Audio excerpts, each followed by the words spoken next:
Welcome to the Mio on MMA podcast, where I am reviewing UFC 303 today, which happened yesterday. I will also talk about PFL 6, and I will give a shout out to the Invicta card that happened on Friday, directly counter opposition to the PFL card, which obviously meant that I was not really watching either of them. But I did watch the main event fight between Talita Bernardo and Olga Rubin, and if you're looking for a good fight this weekend that you maybe missed, wasn't on the UFC card, that's the one to check out. It was pretty good. It was a good scramble fest. Bernardo got the W, retains her title, and continues to be probably the best 135er outside of the UFC, even though she probably has a 125 physique, realistically speaking. But hey, there you go. And yeah, that's the only fight I'm going to comment from that card. Let's talk about PFL real quick because you're here for the UFC, almost undoubtedly. PFL came to where was this one? North Dakota? Yeah, Sioux Falls, South Dakota. Pardon me. And we have Brendan Loughnane versus Justin Gonzalez in the, I guess you could call it main event, although PFL is weird because there isn't really a main event. Like realistically, they'll pick a fighter to feature in the main event. Obviously, in this case, that would be Loughnane and the co-main event with Logan Storley. But realistically, Justin Gonzalez, Luka Pockley, these are not people you would put in a main event or a co-main event spot based on the talent on this card because you have, just much, much better fighters. But we had Loughnane versus Gonzalez as the final fight of the night. Loughnane winning by a cut. I will say Loughnane was winning the fight up until this point, so it doesn't really matter. But, it is sort of the randomness of MMA that, and we're going to talk about this later because Chiesa versus Mayra Bueno Silva on the UFC card ending in a similar fashion, although more problematic because I thought MBS was winning. And that is the fact that, we just end up with a cut and that's going to decide a playoff spot. That's going to end.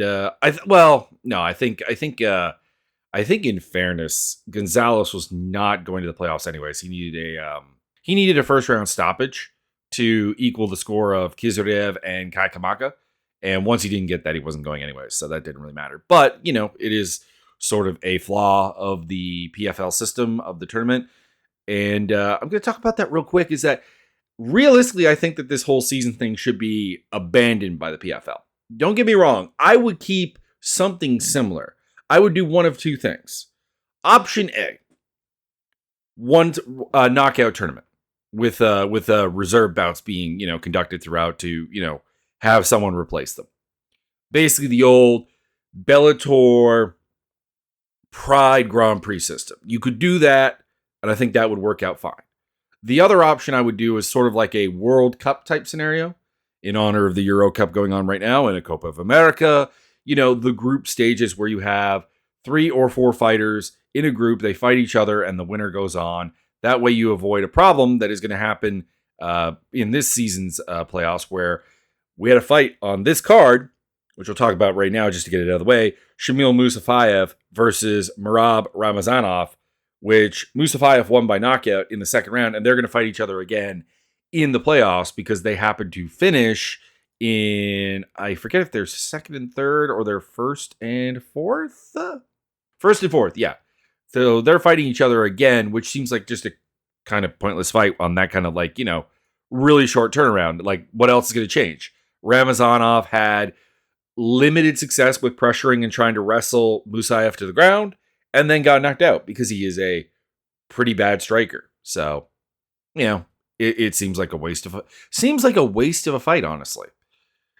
Co-main event: Logan Storley more or less dominated Luka Pockley with his wrestling. Not much to say. It was disappointing because Storley needed a finish to get through, and the fact that there wasn't any that he had no idea how to make that happen, even knowing that a decision did him no good. Like, it's one thing to be a decision fighter when a decision is what you need. Like, in the UFC, it doesn't really matter if you finish a guy. I mean, obviously there's entertainment aspects, impressive aspects, whatever. But like, if you come into the UFC and you win like 10 decisions in a row, you'll probably get a title shot. Like, that's how it's going to work. Whereas this was a fight where it's like, Logan, you need to finish this man, and you had no idea how to make that happen. So that was sad, but he did get the win. Magomed Umalatov had an anaconda choke against Brendan Ward, who promptly retired again. I have to say this, and it's going to come up with the Watterson retirement later on. It's hard to take MMA retirements seriously because they tend to be so short term. They tend to be not permanent. So whatever. Gabriel Alves Braga knocked out. He didn't knock him out. He got an arm injury against Bubba Jenkins. I missed this fight. I was watching the Invicta card. Didn't see it. So sorry if I'm getting this particularly wrong. But my understanding was the first round was kind of dull, and then Alves kind of started taking over in the second round. That was my understanding. Lawrence Larkin wasted Alan Dominguez with a knockout, basically. Just a quick one. Not that quick. I mean, it was 4 minutes, 46 seconds, but like it was a showcase fight. It did what it did. We talked about Musafayev versus Ramazanov already. Kai Kamaka III versus Pedro Carvalho was a fun scrap. There was some scrambles. There were some good exchanges. You know, it was fun. It's just that at no point did I believe Carvalho was like winning the fight. So it was very momentum unidirectional. Like it was Kamaka winning the whole time and just, you know, not being able to get the finish. Andrei Koreshkov beat Goto Yamaguchi with a very solid performance once he realized that, realistically speaking, his original plan of trying to avoid grappling with Yamaguchi was not working. And what he did was he started to just put Yamaguchi on his back and beat him up with ground and pound. Probably should have gotten a 10-8 in the second round, I thought. I think it was the second round anyways. And yeah, he gets to win, but neither of them are going on. They're both done in the tournament. Kizria beat Enrique Barzola with a largely stand-up affair, but Kizria's problem is that he's a very good fighter, but there's a complete lack of lethality to him. Like, a complete lack, where, like, he is just a decision machine. So, there is that. And Neiman Gracie beat Don Madge with a grappling-heavy performance, and Tyler Diamond beat Brett Johns. I had a pretty good day on the picks here. I think I had Johns. He lost. But aside from that, I think I took Ramazanov and Musayev won. So that'd be loss number 2. That's about it, really. 2 losses is not bad. Not bad. And nailed most of the dynamics as well. So anyways, they go on to have in the tournament Logain versus Kai Kamaka. I'm going to take Logain. Braga versus Kizriev. I'm going to take Kizriev. They're kind of like the opposites here. Like it's a very opposites matchup there where Braga is the guy who I don't trust to win moments of a fight, minutes of a fight. And I do trust Kizriev to do that. But Kizriev has like no venom or finishing ability. And Braga has tons of it. So there you go. Unfortunately, my picks to win both of these tournaments are out. Adam Borich pulled out with I assume an injury. I don't think I ever got a reason on that, which is a shame because I think he would have won. And at welterweight, I've lost my winner pick, Andrei Koreshkov. Basically, after he lost his first fight, the Russians made it through outside of Koreshkov, basically. Musafayev is going to fight Ramazanov, and Umalatov is going to fight Don Madge, who lost on this card, but made it through by virtue of a first-round stoppage back in the first round. Let's go on to UFC 303, shall we? We are going to talk about this card, and this card was pure chaos, of course. This was supposed to be the Conor McGregor card. That fell apart. Then they had to scramble to find a late notice replacement for the main event, and then the co-main event, because the co-main event, which was supposed to be Roundtree versus Hill, that fell apart. Became Hill-Olberg, that fell apart. Became Olberg-Smith, that fell apart and became Smith versus Delidze. And they had to come up with this Brian Ortega versus Diego Lopez fight for the co-main event, which Ortega, and this is the stupid part, and I'm blaming the UFC for this. Don't get me wrong. I have a fair amount of negativity towards Ortega about this whole thing too.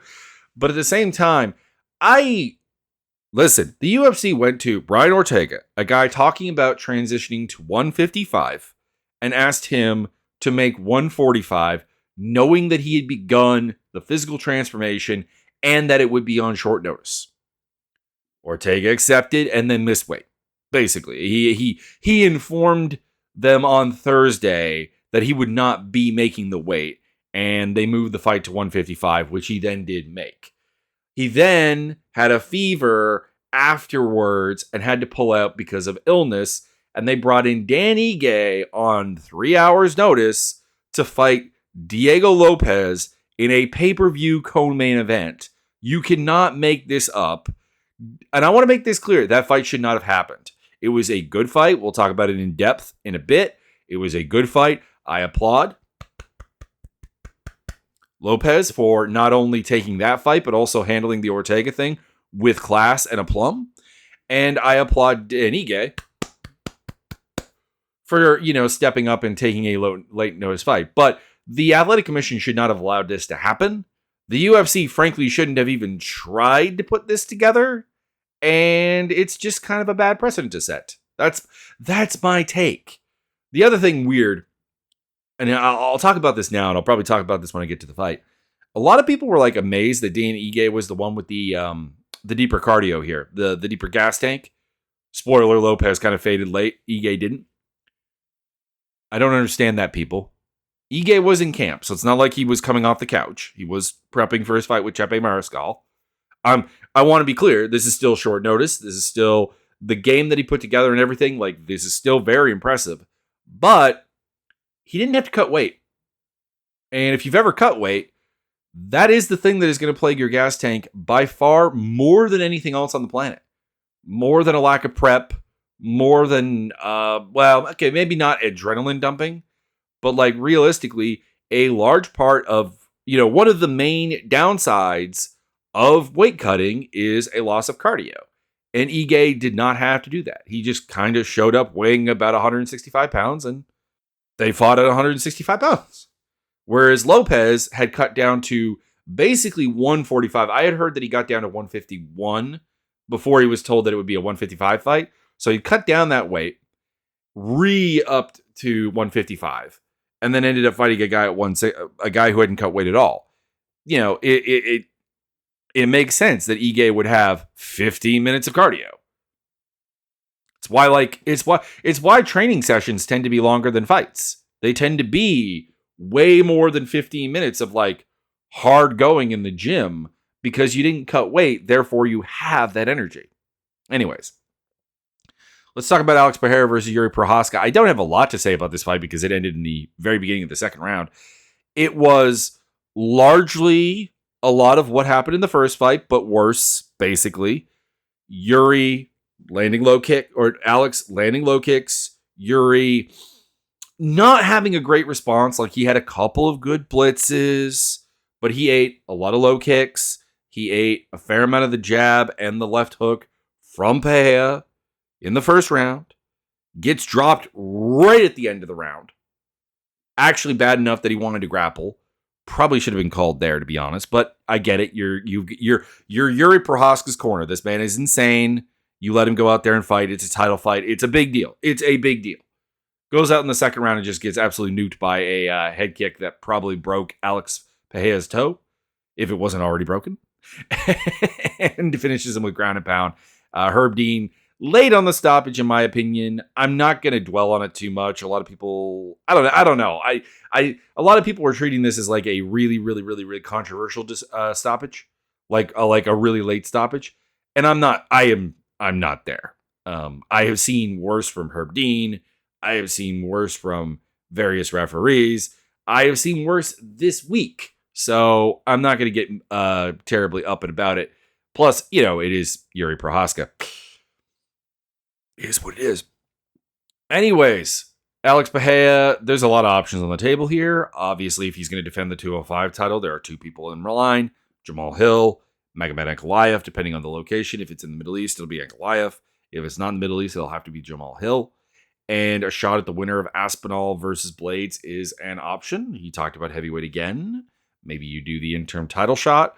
Or maybe, just thinking, just throwing it out here, maybe John Jones, after he's finished with Stipe Miocic, actually thinks another fight is a good idea against Pereira at heavyweight. Just a thought. Lots of options, despite, not really having a lot of title contenders. For Procházka, I've got Jamal Hill if he's not fighting for the belt, and my backup would be Nikita Krylov. Then we get the Brian Ortega versus Diego Lopez fight. The Dan Ige versus Diego Lopez fight. I still have Ortega written at the top of my notes for this fight because it was Ortega. But yeah, pretty simple here. Lopez outdid Ige in really every sense of the word for this fight. Let me pull up the actual stats here, and I can give you numbers because we know I love numbers. Outlanded 23-9 in the first round, 51-17 in the second round. The ground game was going Lopez's way, where there was, particularly in the second round, lots of like submission attempts and so on. Were on offer, mostly because Ige caught a high kick. Or pardon me, other way around. Ige threw a high kick and ended up falling on his butt, and Lopez followed him to the ground. That led to a prolonged grappling exchange in the second round, which Lopez was able to win because he's very, very aggressive, very scrambly. He is a nightmare. He got on the back of Ige and landed a lot of, backpacking strikes. Although actually Ige at one point started just throwing like mad the uppercuts behind his own head, which actually kind of worked pretty well. Don't get me wrong. And then in the third round, that was when Ige kind of took over because Lopez was a little bit gassed. Ige outlanded him 41-16 in that round. Lopez tried for a couple takedowns, got one, but wasn't able to turn it into really anything. In fact, I think it was Ige that ended up on top at one point. So, great work by Ige to show his toughness, his survivability, his ability on really, really short notice to get to a third round. But I'm just saying, I'm not surprised that the guy who didn't cut weight had the deeper gas tank. I'm just not. So that is what it is. And this is 145 where like guys tend to have a gas tank realistically. Like, so if you take away the weight cut from them, they're going to do really well. I went really kind of pie in the sky matchmaking for both of these guys because they're owed this. I don't know why they didn't get a bonus because this fight was probably better than the fight that got fight of the night, which was Cub Swanson versus Andre Healy. And I've got Lopez versus Aljamain Sterling. I've got Dan Ige against the winner of Arnold Allen and Giga Chikadze. Those are probably too far up the pecking order for them, but they deserve it for this one. And then we had Anthony Smith versus Roman Dolidze. This was not a very good fight at the end of the day. I have nothing really particularly nice to say about it. I thought Dolidze won rounds 1 and 2. I gave Smith the third round, but you could honestly give it to Dolidze without a problem. Kind of curious, what were the scorecards here for this particular bout? Sal D'Amato gave all 3 rounds to Dolidze. I don't have a problem with that. Junichiro Kamijo gave the first round to Smith. I'm curious why that would be because the first round, I guess it has about as much reliability as like giving the third round to Smith. There were both rounds where he got outlanded by Dolidze, and maybe landed some sharper stuff. So I guess I'm fine with it. And Ron McCarthy has my scorecard of rounds 1 and 2 Dolidze, round 3 for Smith. I guess those are all perfectly fine cards. Basically, the deal was Dolidze outlanded Smith in every single round, not by much outside of the second round, which was his dominant round where he had 3 minutes of control because he got Smith to the ground. And I want to say he got his back. Yeah, partial back control. I don't think he ever had the full hooks in, but he had him pinned up against the fence with partial back control. Even landed a barely legal knee, which is really what got Smith to actually kind of come up. And he ended up getting staggered again. The problem here was that Anthony Smith just looked sad. There were 2 fighters on this card that just didn't look like they wanted to be there. We're going to talk about the other one later, but this was like, it's not that this was a bad fight on a technical level or whatever. It's just that Smith never had answers, realistically. Like he never seemed like he got in the fight. And it's kind of weird because I've given up on Anthony Smith multiple times. After the Glover Teixeira fight, I gave up on him. After the Johnny Walker fight, when he was yelling about essentially seemed to be reliving the home invasion that happened to him. It's a hard watch. So I have no doubt that he'll kind of come back from this, but like I have no guarantee that he will. So I don't have an opponent for him. I'm not interested. We'll We'll probably undoubtedly see him again. For Dolidze, I've got Caio Bahaio back at 185 because realistically at 205, he's just, for his style, not big enough. Like the issue is he's plenty big for a 205er. But if you're going to be mostly a clinch bully and like just a strength and power guy, you need to be like massive for the weight class, especially with like no actual like wrestling game to fall back on. So whatever. It was a short notice fight, so maybe I got to give them a little bit of a benefit of doubt. But I don't know. We're just kind of back at that. And then MBS versus Macy Chiasson, which by the way was the fight that everyone was like, this shouldn't be on the main card. It's two of the top 5 women at women's 135. It has to be on the main card, guys. If this division is going to have any chance of success, it needs a spotlight. It needs to be treated as something serious. And the fight was perfectly fine. It was largely fought in the clinch. Don't get me wrong, but like that's what both of them do. They were active in the clinch. They were doing things in the clinch. They were landing hard shots. And I thought MBS was getting the better of it, but there were a couple of moments where Chiasson was landing some really, really nice, basically, come on, I'm Canadian, hockey-style uppercuts. So, I'm always going to be down for that. And in the second round, Chiasson gets a takedown, lands a really, really hard elbow on top position, cuts open MBS right above the eyebrow, ends up getting up, doing the whole leg kick thing, which I don't really enjoy, but hey, whatever, it's whatever. And then they call the doctor in. The doctor weighs the fight off, basically. I will say, if the doctor weighed the fight off because of blood, I don't love that idea. The reason specifically is that it, until they wiped the cut, it actually wasn't getting in the eye all that much, but it was exceptionally deep. So if it was called because of the depth of the cut, I have no objections, because that was, oh boy. Like that was a deep cut. That was very nasty. We had that and the Justin Gonzalez cut this weekend. So there you go. For Chiasson, I had her losing the fight. Don't get me wrong. Up until the point that she got the cut, she called out Kayla Harrison. I don't like that fight just because it doesn't make any sense. I would give her like Ketlin Vieira, and for MBS, I would give her Eileen Perez, because Eileen Perez is a big old wrestle bully, and we'll see if she can do that to MBS. Because if she can, there's actually a future for her. If she can't, I have questions. Ian Machado Gary versus Michael Venom Page. This sucked. Basically, in a nutshell, round 1 went to Page. Or not Page, Gary. He got back control and was working for a rear naked choke, which, by the way, Joe Rogan had one of his many on the night. He's out. He's in trouble. And then, Page popped his head right out of the choke. Because, Joe Rogan, despite years and years of jiu-jitsu, still is really bad at this, or it's just a gimmick at this point. It's just him being intentionally bad. Either way, I've been done with it for quite some time. Anyways, second round was more of the like actual stand-up that we wanted to see. I you can notice I'm inflecting that as somewhat of a question, because when I say wanted to see, I don't know how much we wanted to see a 14-9 significant strike differential. I'm just saying.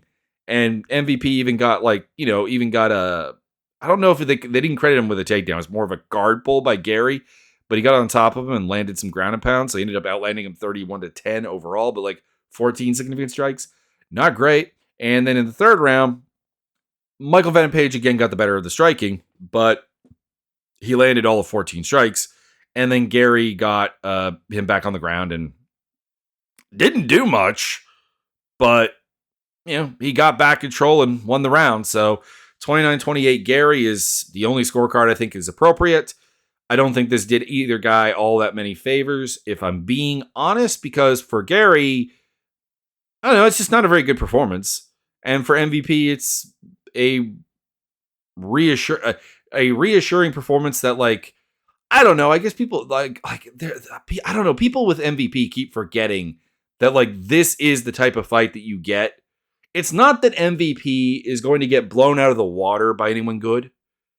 It's that he's going to get grinded by anyone that, like, tries this kind of game plan. Like, that's the problem. Like, Ian Gary, who is not at all suited to this type of fight, managed to grind out a decision here. Like, that's the problem. MVP is MVP is fun when you let him style on people, or you give him people that will absolutely consent to just standing with him and getting eaten up, even if they're like relatively good fighters otherwise. Like the Kevin Holland fight. Kevin Holland, not a bad fighter. And, not a bad fight by any means, actually. But, it was a fight that Kevin Holland just had no way of making MVP actually fight an MMA fight. There you go. I've got Gary versus Jack Della Maddalena. I've got MVP against I don't really care. It's not that I want to see him cut. It's not that he's bad. It's that he very easily could end up in fights like this, which are not really all that interesting. And if you're going to be like that, I pretty much have to put you outside the actual structure of the welterweight division. You're not on the title track. You're not on the contender track. You're on the fun, weird, gimmicky fights. Not even necessarily weird, but fun gimmicky fights where people are just going to let you do what you are very, very good at, but you're not good at like the other aspects of MMA. Joe Pyfer basically melted Marc-Andre Barrio. He should probably fight someone like Anthony Hernandez next. Barrio, I've got against Buzmagomedov. There's literally not much else to say about that fight. Like it was, I think this is a fight in which I want to say Barrio literally landed 0 strikes. Yeah, I'm right. Barrio attempted 5 strikes, did not hit any of them, and got hit 8 times and got knocked out. How long did the fight last? 1:25. Like there's not much else to say. Pyfer is massively, massively powerful. I'm still not the B Joe Pyfer guy. I'm still not on that train. I don't think he's ever going to be a champion. But you know what? He's young enough that like maybe he'll develop into something like really, really good. Right now, he's just kind of very powerful, a pretty explosive wrestler. Don't get me wrong. I think he has the prerequisite toughness to be a good fighter, and we should look forward to his fights. And it's a touching story, but at the same time, let's not get carried away with the like future champion aspirations. Like he's kind of treated like he's Bo Nickel, and there's a big difference between like what Bo Nickel can be and what Joe Pyfer can be. That's just all. Cub Swanson versus Andre Fili was apparently the fight of the night, but I don't know. I was never really particularly into this fight. For a featherweight fight, it wasn't that active. Striking numbers here for you: 20-19 for Swanson in the first, 22-18 in the second, and 48-33 for Cub in the third. I scored the fight for Cub. I gave him, I gave him the second and the third round. Again, I think the third round is probably the only one that has to go to him. The second round's a bit of a push. And the first round, I think going to Fili is obviously not really a problem. What were the cards here? Because this was a split for Fili. Mike Bell. All right, so Michael Bell and Ron McCarthy scored it for Fili. I don't know. I'm very weirded out by this because they gave him the first and the third. I thought the third was Swanson's best round. It was where he picked up the pace a little bit. Don't get me wrong. The significant strikes were like basically even, but I don't know. It's just kind of like flowing through the logic here of like what were Fili's best rounds. I think it was first, second, third. I think literally the fight went more and more to Cub as time went on. So I don't know. The frustrating thing here with Cub was that he was landing his right hand like repetitively, like he would throw his right hand in a hook or straight and get countered. But every time he actually put something in front of it, vis-a-vis the, a jab, he was able to diffuse Fili's like counter striking, and he kept going away from it. Like there were moments in the second round and the third round where he would like do it, and then he would stop doing it. And I'm not saying you always have to jab before you throw a right hand. Obviously, there are more possible combinations than that. But at the same time, it was just kind of frustrating to watch him like wang a big right hand that was landing. I give it that, but that was also getting him clonked in response like every single time. Anyways, Fili I've got against Bryce Mitchell, and I've got Swanson against Nate Landwehr for a fun fight for the man now in his 40s. Charles Jourdain versus John Silva, the Lord. Jourdain just got kind of bullied here. Silva just like crowded him and bullied him. There were no real takedowns here from Jordan. I don't know what else to say other than like, he got knocked out with a hook. I don't, I don't, I don't have anything else. Silva missed weight, obviously. I don't know. I'm still not the biggest believer in him because I'm not a big believer in Charles Jourdain. I guess like that's the problem. Charles Jourdain is he's a madman, and that generally will fluster people. But realistically, Silva was able to just kind of do what he did on the regional scene, which is I am way too strong and powerful for you, and I'm going to bully you. So I kind of need him to see him against somebody a little bit more physically imposing because Jourdain is not that. I've got David Onama as an option. And for Jourdain, I've got Fernando Padilla.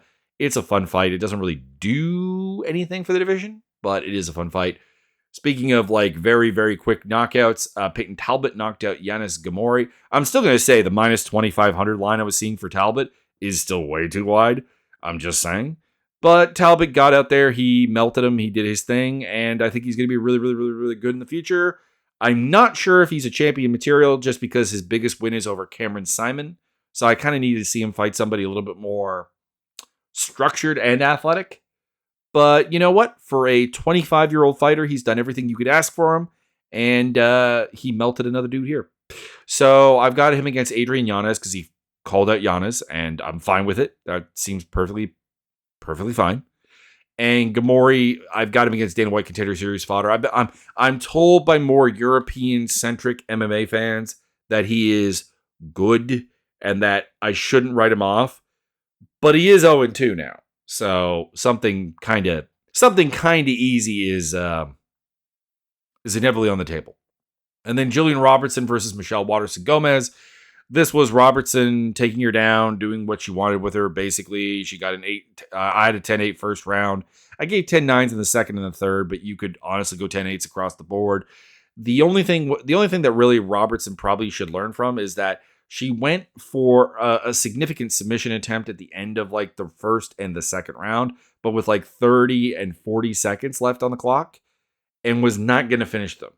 So that was disappointing, but she was able to basically positionally grapple Waterson with ease for 2 rounds and pound her. And then in the third round, Waterson Gomez's corner with the worst advice of the night is like, you need to take her down. And she shoots for a takedown right into a guillotine choke. It's like, geez. Anyways, Robertson at that point scrambled onto her back. And basically we had a repeat of the second and third round again. So there you go. Waterson retired. They played a little highlight package for her.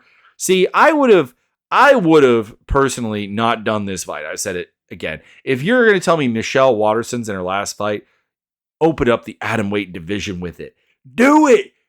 You have so many atomweights on contract. You have so many atomweights on contract who are not going to compete for a belt at 115 just because they are too small.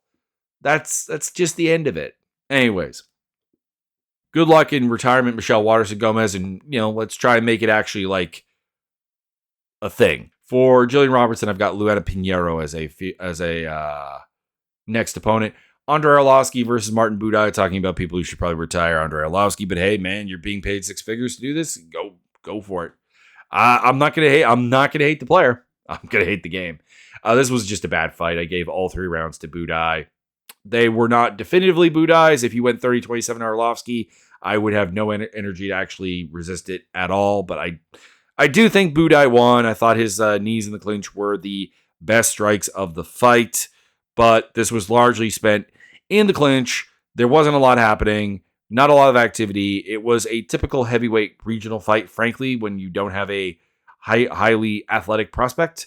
And Arlovski, of course, used to be that guy. He's not anymore, and Buday has never been that guy. So there you go. Buday versus Alexander Romanov, and Arlovski versus I don't care. He's not sad to watch fight or anything. I don't need him to retire, but there's not going to be anything exciting. He is truly made his game into a neutralizing game, and he's either just going to get out-athleted or he's going to get fights like this where they're just dull. And that's it. Ray Saruya versus Carlos Hernandez. Ray Saruya won rounds 1 and 2 with aggressive, exciting grappling. Really loves to work for the twister and back control type stuff. And also, he's very big on the scarf hold. Didn't really come in this one. But anyways, Saruya looked really, really good. Ran a little bit out of gas in the third round. A little bit. And Hernandez was able to probably win that round there with, top position for about 2 minutes there. And, was able to get some lockdown going on. Saruya probably does need to work on his cardio a little bit more, and his striking needs to feed into his wrestling a little bit more. There are problems, but there's every athletic ability that you could, think about really. And there's nothing that can't be fixed about Saruya's game to take it to a very, very high level. I've got him against Jake Hadley next. I got Hernandez against Dana White Contender Series fodder, because that's kind of what he already was. But I'd like to see him against a striker. And then the opener was Ricky Simon versus Vinicius Oliveira. This was not good. Ricky Simon looked just bad, just terrible. And I don't know what's going on there with him. He's lost 3 in a row now. This is a very low mark. His best offense was literally checking a kick in the second round that probably hurt Oliveira's leg. That was probably it. And yeah, I don't have anything else to say about that. I want to be excited about Oliveira. I really, really, really, really do. He's a seasoned guy in his late 20s. He's got some athletic ability, some dynamicism, some aggression. He's a fun fighter. He's got action fighter written all over him, and maybe something a little bit more. But this fight was really just about Ricky Simon just not showing up to the office. And that's a shame, because I was and still am a big fan of Ricky Simon. So that's disappointing. For their next fights, I've got Simon against Haile Alatang. Just an easy fight, hopefully. Cross your fingers. And for Vinicius Oliveira, I've got John Castaneda, which actually feels like a step down from Ricky Simon, but not that version of Ricky Simon. So, I still have doubts about him being much more than an action fighter. Let's see. Castaneda is kind of like that barrier to low, serious bantamweight entry. So that feels like a good one. Anyways, check out the links down below. I will be back with predictions for the next card. And also I'll be enjoying a little pro wrestling tonight with the Forbidden Door. Let's see here. What is the next UFC card? Oh yeah, Thug Rose versus Tracy Cortez, Santiago Ponzinibbio, Muslim Salikov. This is not a bad card. What am I looking forward to here? It's a short one. There's not that many fights on it. Interesting. A lot of fizzled fights here. A lot of canceled / yeah. We were supposed to have Malott versus Urbina, which was a pointless fight. Macy Barber was supposed to fight Rose. Mike Davis, Drew Dober. Sadikov versus Duncan, and Sadikov versus Medeiros. I'm not sure which one of those was booked first. Neither of them really make a lot of sense, honestly. Anyways, Jasmine Jasudavicius fighting Vivia Rougeau. Okay. And the return of the Psycho, Maria Agapova, who, yeah, we'll just go with that. And we also have a one fighting event coming up. Is there anything I actually want to break down from an MMA standpoint? Not really. I mean, there's some cool grappling here. You got Ty Rotolo on there, which is always fun.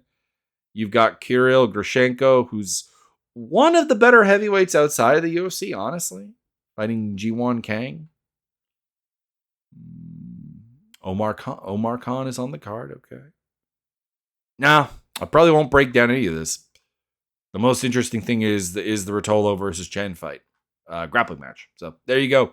Anyways, check down below for social medias, video gaming stuff, and the MMA Discord chat. I will talk to you later.